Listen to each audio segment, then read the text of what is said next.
Apakah sebenarnya identiti bangsa yang kita hendak utarakan? Kalau kita katakan bangsa Malaysia, contoh Indonesia, dia walaupun dia banyak mengalami masalah, tapi pembinaan bangsa Indonesia itu boleh dikatakan berjaya. Sorry girl, I gotta go. Yeah, you know this ain't the old me. Try to keep it on the low. Assalamualaikum warahmatullahi wabarakatuh. Halo teman-teman, semua lagi di Aryan M Channel. Oke, buat teman-teman yang klik video ini, saya harapkan mudah-mudahan teman-teman masih dalam kondisi sehat walafiat. Dan jangan lupa dukung channel ini dengan cara like juga subscribe. Oke, di kesempatan kali ini saya mau reaksi sebuah video dengan judul Tokoh-tokoh Malaysia Kupas Identitas Negara Indonesia. Oke, seperti apa videonya? Sebelum kita berkomentar, kita akan lihat dulu.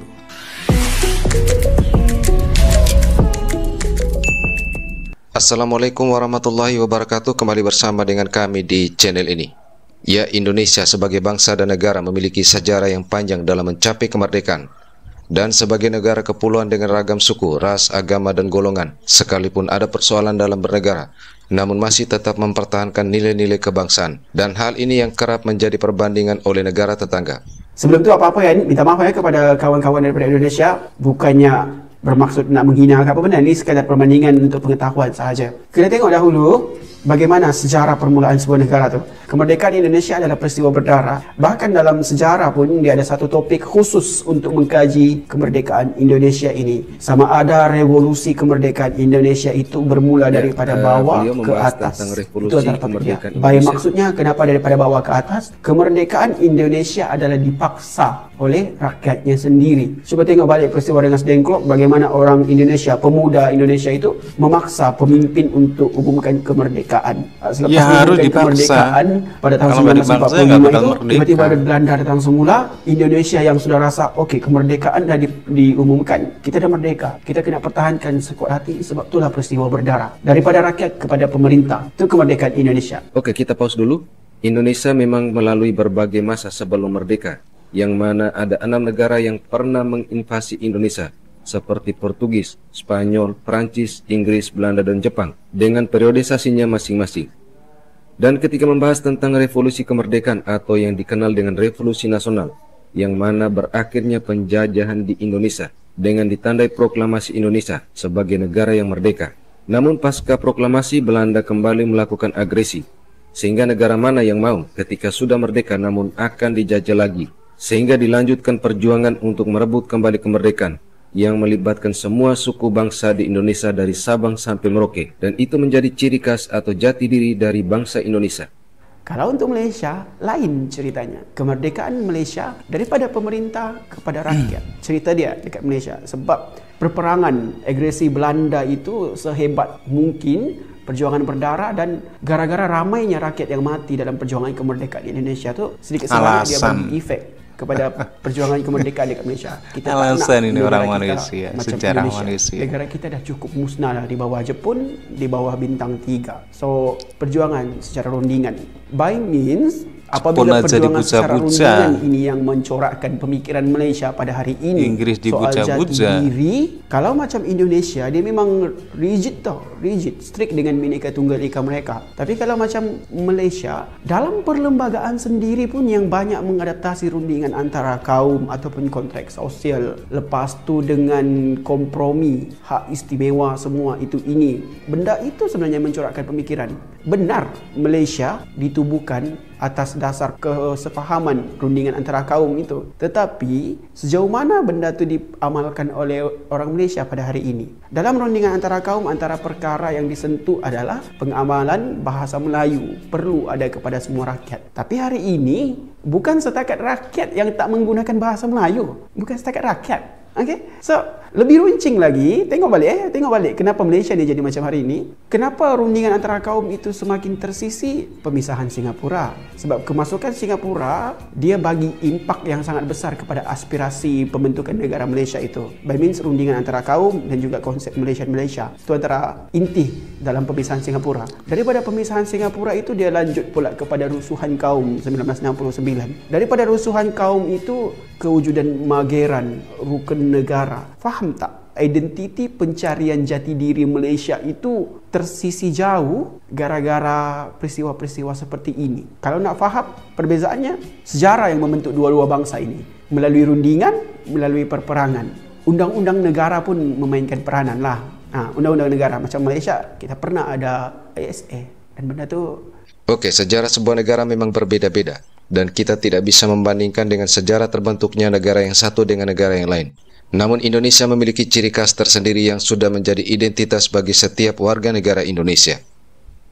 Apakah sebenarnya identiti bangsa yang kita hendak utarakan?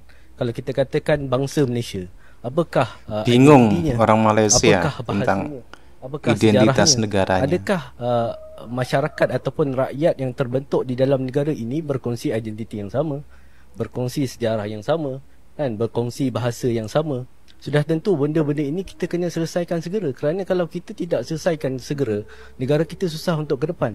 Dan banyak negara ataupun pembinaan negara bangsa, kalau kita lihat contoh Indonesia, dia walaupun dia banyak mengalami masalah, tapi pembinaan bangsa Indonesia itu boleh dikatakan berjaya.